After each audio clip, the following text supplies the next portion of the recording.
Hi and welcome back to my channel. It has been a while.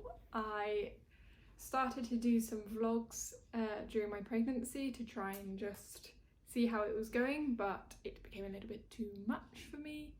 And that I will explain whilst doing a vlog about my pregnancy. But today I thought I would do a vlog about my birth with my little helper here who should be asleep, but she wants to join in. This is Layla. Say hello. So I thought I would share this vlog about my birth and more actually my afterbirth and what I've been going through, and actually just be quite honest and raw, because I have found whilst looking through social media a lot about the birth and the birth story and the aftermath kind of isn't talked about as much, or at least I wasn't expecting what would happen. And I feel like if someone had told me the truths or some of the truths, then I would have felt a little bit more ready. But at the same time, everyone's birth is completely different, so it's very difficult obviously for people to compare, but at the same time it's always good to just talk about it. So yeah, here we go. I, at the beginning of this video, went to the bedroom to go do my makeup and my hair and put on some clothes, and then I was like, that is completely the point of what does not get explained about the aftermath of birth, and that is that I put my makeup on for the first time this weekend, and we are now, this is our, on Wednesday, 5 weeks postpartum. So yeah, makeup doesn't really exist, doing my hair doesn't really exist. I think I didn't have breakfast until like 12 o'clock today because someone else didn't want me to be put down, and it's really hard to have a bowl of cereal with a baby in your arm, but that's how it is. So I did try and film my birth story. Today is Monday the 11th of November, and I am going in for a scan at 1 o'clock because I am 41 plus 2 weeks pregnant, so very overdue. And I am hoping that we will set an induction date, which I would like to be today or tomorrow, but we will see what they say and what happens, so keep you up to date. However, it was not what I was expecting, and I have seen other people's birth films and them showing like the whole birthing experience, and I don't even know how they filmed. Like I wasn't mentally capable of even thinking about my telephone, so I definitely did not film during the actual important part, maybe, let's say. So yeah, it'll be mostly just me talking, but I will try and have a look through the clips and see if there was anything valuable.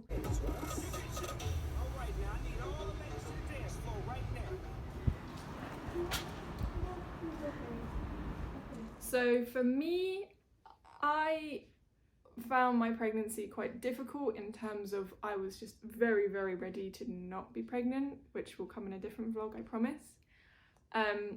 But I did go overdue, so I was 41 weeks plus 4 when I was finally induced.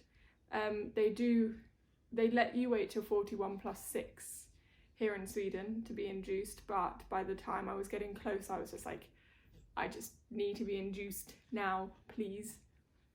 So how it happened for me was that it was a week beforehand. I went to the doctors or the hospital where I was going to give birth, and I just said to them, like, what's going on? Is there anything we can do? Like, I don't feel like I'm going to give birth at all. I have no signs, and like I really just need some advice. And I also felt like she wasn't moving very much in my stomach anymore, so I was like, this is just weird, like something else needs to happen.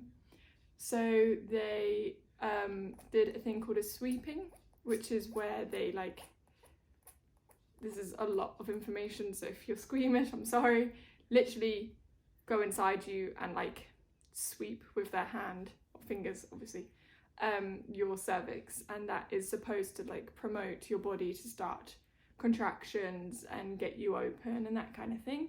So that was what happened, and I had that done on like a Wednesday, and I went back in on a Friday, and it was helping. Like I was slowly dilating, so they all thought like, oh, the baby will come this weekend, and I was very excited, and it was painful, yeah, but obviously I was ready to do anything. I was drinking raspberry tea and doing squats and trying whatever I could, and yeah. And then the Monday came and I was still pregnant. So I went back to the doctors for a checkup, and I was actually closing, which meant that I was going the opposite way to being able to give birth naturally by myself, which is then when we had the conversation of like, okay, let's just start this medically, because I was just so stressed at this point. I wasn't enjoying it. I was feeling really frustrated, and I felt a bit like a failure because I was not naturally going into labour, and it just got way too much for me.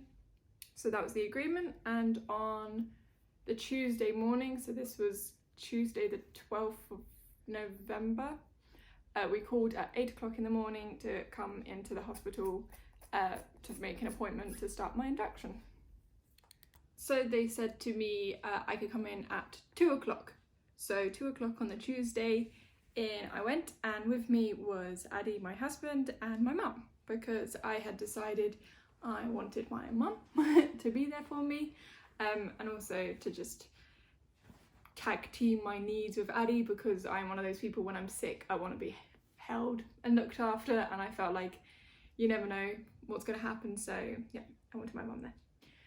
So in the three of us went, we arrived at 2 o'clock, and then we went straight into like this room, which I'd been in many times actually, and it's like a room where they just monitor you, and I'd been there during my pregnancy, yeah, for lots of checkups. So we would sit there, and then I had like this machine on me, and I do have some videos of this, so this is what I can share. So now we're in a waiting room, and the baby's heart monitor is being checked, and the contractions are being checked to see what's going on, and then I will have a scan, and yeah, no idea what's happening after that, so that's where we are. But yeah, it checked the heart rate and the heartbeat and my contractions, just to see like what was going on and that kind of thing, and that was pretty routine, just to make sure everything was normal with me and my blood pressure and whatnot, and that Layla was all fine and she was feeling good. We were then there until like 4, and then we got given a room. So it is now 15:30, and I think this is my room.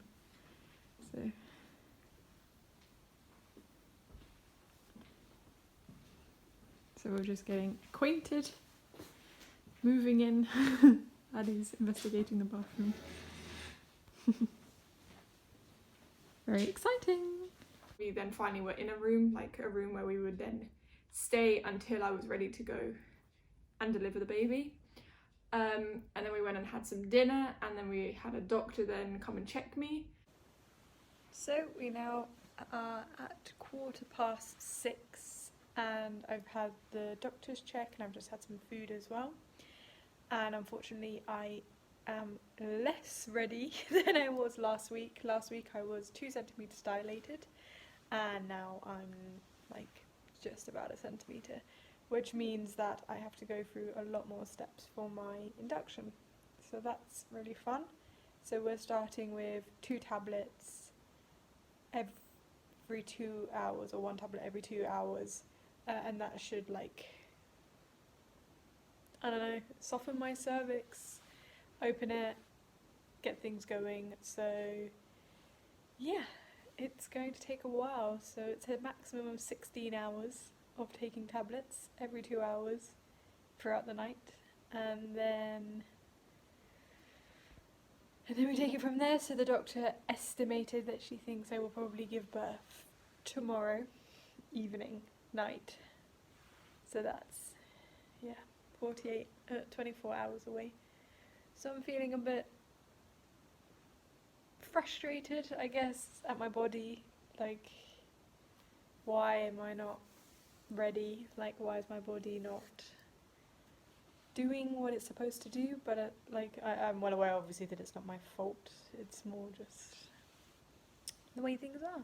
So that is the situation I am in right now, and I'm just laying on my bed chilling.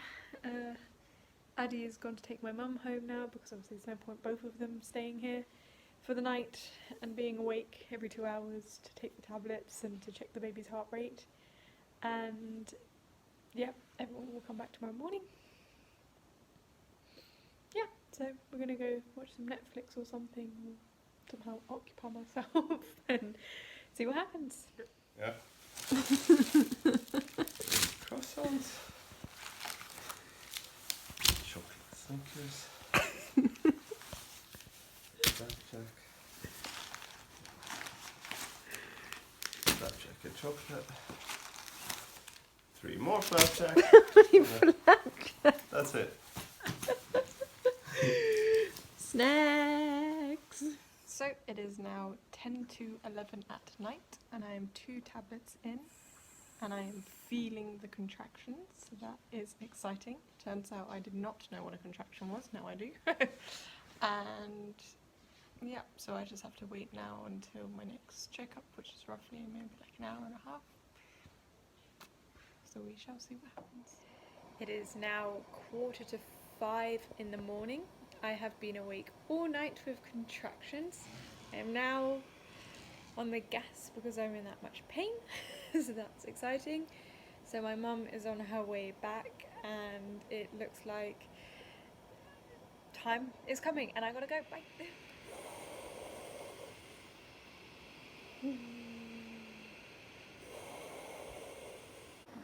Quick update before my next contraction. I am on a lot of gas. It is 20 to 8 now. I have just had my waters broken. Crazy painful experience. I also don't really remember that much because I feel like I've just completely spaced out. Addie kept me very sane by making eye contact with me the whole time, which made a huge difference. But now we are waiting, and I think we have to wait 1 hour of more contractions, which I get roughly every minute. And then in this thing comes oxytocin.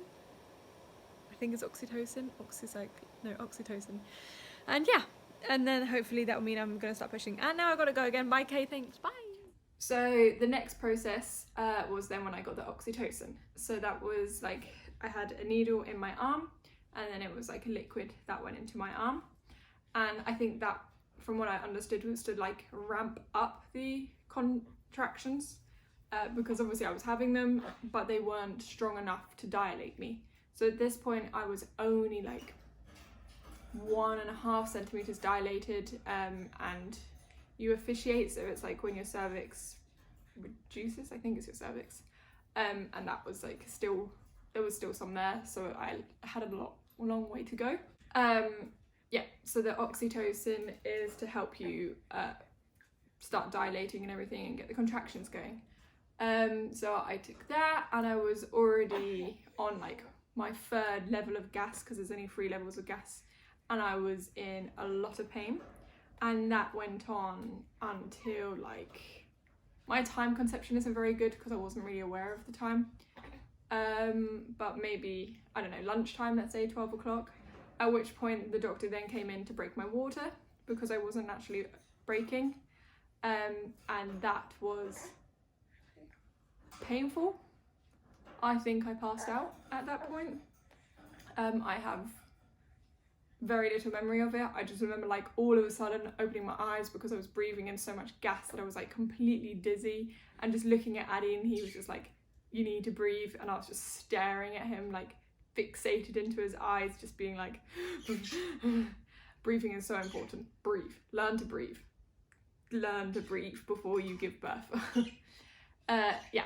So then they broke my waters, and that was then meant to obviously then really start the show, but it didn't. I was only by, I think, 2 o'clock maybe, or earlier than that, I don't know, but I was only like 3 centimeters dilated, and I just wasn't progressing. So obviously at this point I had been having contractions since 10 o'clock at night, like strong contractions, active labour, and I was still only 3 centimeters dilated. What was that? 13, yeah, like maybe 13, 14 hours later. So I was exhausted, and then the contractions really started. All of a sudden I started having like 6 contractions every 10 minutes, and really you only need 4 or 5, like that's where they want it. And I felt like I couldn't do it. Like I genuinely thought that was gonna be the end of me. Like I know that sounds really dramatic, but I couldn't. I had like 20 seconds in between contractions and I couldn't breathe, and I was absolutely like exhausted at this point. And I just thought like, what, how have I got to this, like what, it must be over soon. But I could see on the doctor's faces that I was nowhere near the end, which super terrified me. So I started talking to the doctors, just being like, what's the next plan, da da da da da. And all of a sudden someone was like, oh, do you want an epidural? And I was like, yeah, like why wasn't that offered to me 2 hours ago when I first started to feel like I was dying and crying, and literally just crying. I cried for probably like 2 hours straight because I was so tired and emotional. Yes, so normally when people arrive at the hospital to like already go into labour and are ready, they get asked like what their opinion is of an epidural. And you do also write a letter, or you fill in this paperwork beforehand that says what you do and don't want. And I'd said on it, I want whatever the doctor thinks is best for me, because I'm open for everything. Like I didn't care if I had an epidural or not. I meant more in terms of like, if I'm in pain, give it to me. If I'm able to get through it, don't give it to me. Like I'm very open with that kind of thing. But no one spoke to me beforehand, so it wasn't until I was ready to give up and feeling like this was the worst experience of my life that someone actually then offered me an epidural. So I think she was the like nurse that was helping the midwife, finally was like, do you want an epidural? And I was like, yeah, like please. So she quickly got the doctor, and the doctor was like, of course you can have an epidural. And they kind of looked shocked that no one had offered it to me already. Like I think I should have had it 4 hours beforehand, because I only needed 2 shots of epidural later on because I was so far along at this point. Had I been offered it at the beginning, I don't know, I feel like the whole situation would have been a lot better, because I wouldn't have got to that extreme pain, and also I would have just felt a lot more relaxed. But yeah, I got offered the epidural 14 hours into my labour. Well, actually it was 12 hours into my labour, but took 2 hours for the epidural to go in because it didn't work, which is super normal. And then they tried giving me different medication, and that really didn't work. And then it was like a magician literally just came and he poked it in again, and I felt nothing. Well, I felt the contractions, but like they were so good. And all of a sudden I could eat. Like the first time in 6-7 hours, I felt like I could eat and I could drink, and I could put lip balm on my really cracked dry lips, bring lip balm. And it was just like this huge relief. Also, the weird tweeting noise is my birds who like to talk when I'm talking. So when I got the epidural and it worked, I went from being 4 centimeters dilated to fully dilated, 10 centimeters dilated in like 20 minutes. Like that is the magic of when you relax and when you feel more in control, and also when you're able to get out of the bed, because I had not been out of the bed in a long time. It's like this magical thing just happens, and you just are able to give birth. I had to do a nappy change. Now we are staring at baubles and having a chat. So that it's got dark here, and that is why the lighting has changed. But anyway, yeah, so you have the epidural, and then all of a sudden it was like this magic thing just happened, and I was able to like have a baby, basically. Like I was ready to push all of a sudden, and it was just such an immense feeling after, at this point, like 15 hours of being like, now we're here, now we're at the actual birth giving moment. So that was really exciting. So then we had a chat about like how to give birth, and this was basically what? Yeah. Oh, the Baubles pretty.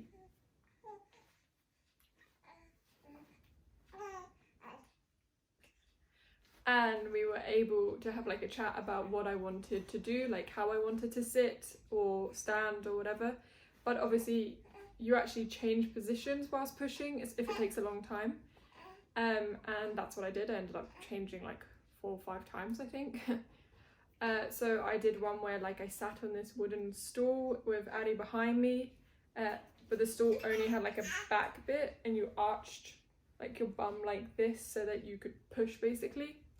Then I tried one like kneeling upwards, but I didn't like that one, it just didn't work for me. And then I ended up actually doing the final pushing on my side with one leg up in like a holster.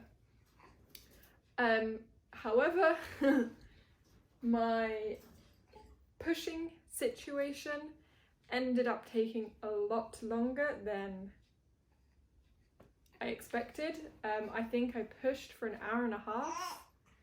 You want to come up? You look at the Christmas tree. So it was quite long. I'd had 2 pumps of epidural before that. Like you get one every, I think, hour and a half. So I was on my second one, which obviously helped at the beginning, but by the time I'd finished pushing, it was running out. For some reason, one of my videos is missing, the end of the birth story, so I'll just do a quick recap now whilst I'm editing it. So after I finished pushing and she came out, unfortunately it was quite a traumatic experience, so there was like a lack of breathing on Layla's part and it was all a bit overwhelming, so she didn't actually breathe properly, which meant that I had her for a few seconds and then they had to take her into like this machine thing to help her breathe, and then she ended up going to neonatal. So it ended up being that she stayed in neonatal until the next day. So it was good obviously because Addie and I got the night's sleep finally after like 2 days of not sleeping, but at the same time like a horrible experience not to have your baby after you've just given birth. Like it was the weirdest feeling of as though like giving birth was this thing and now it's over and that's it. Like there's no next part, but obviously there's your whole life coming next. So I stayed in the room whilst Addie went with her to the neonatal, and I got 16 stitches, which was fun. Then they gave you like this really cute breakfast, and then you get to shower, and then you get moved into like the room where you're then going to have the baby and spend 2 days basically just becoming parents. So I think I have another clip now that I filmed whilst I was in that room, and yeah, and then 2 days later we finally got to go home.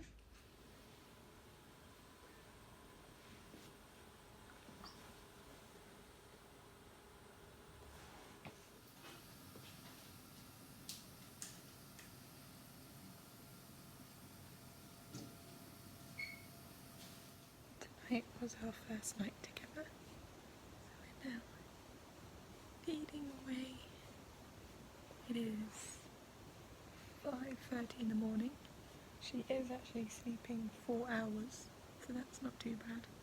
Not that I slept very much because I just stared at her most of the night, which is not a good idea, but it is what it is. We're doing pretty well.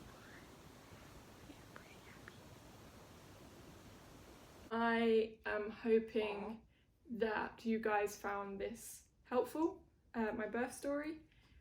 I'm sure there is a lot that I've actually missed out, so if you have any questions, if there's anything you want to know, just either DM me or leave a comment below and I will answer them in my next vlog, or if it's slightly more personal and you want it to be private, then we can chat as well. Like, I'm so more than happy to talk to people about this because it's really important to realise that nothing is amazing, and it's not like people always talk about this amazing birth and it was this incredible experience and they felt so great, and I'm sure it happens to some lucky people, but did not happen for me. Like, of course it's incredible what our bodies can do. It's absolutely amazing that like I made this tiny little human who I'm absolutely obsessed with, but it was the worst experience of my life, because I've never felt pain like that, and I've never felt so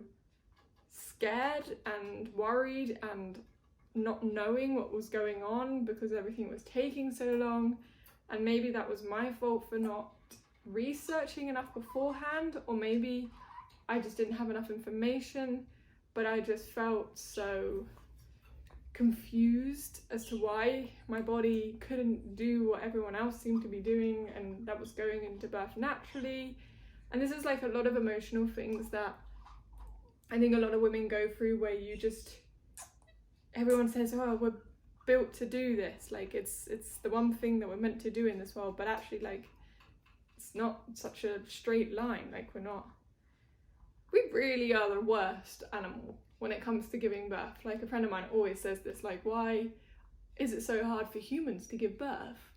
Like some animals don't even know they're pregnant, and then that baby just plops out. Wouldn't that be amazing? But anyway, not like that. So I hope this was helpful. I've tried to be as honest as I can and as brutal as I can. And I will do a pregnancy vlog and a postpartum vlog for sure. And hopefully I will do that in the next upcoming days. But thank you for watching. And again, I am more than happy to speak to anyone, mums, dads, people just wondering, like, ask away. And if I think of anything more to add, I will do so. Thank you for watching, and we are now going to try and get this little one to sleep.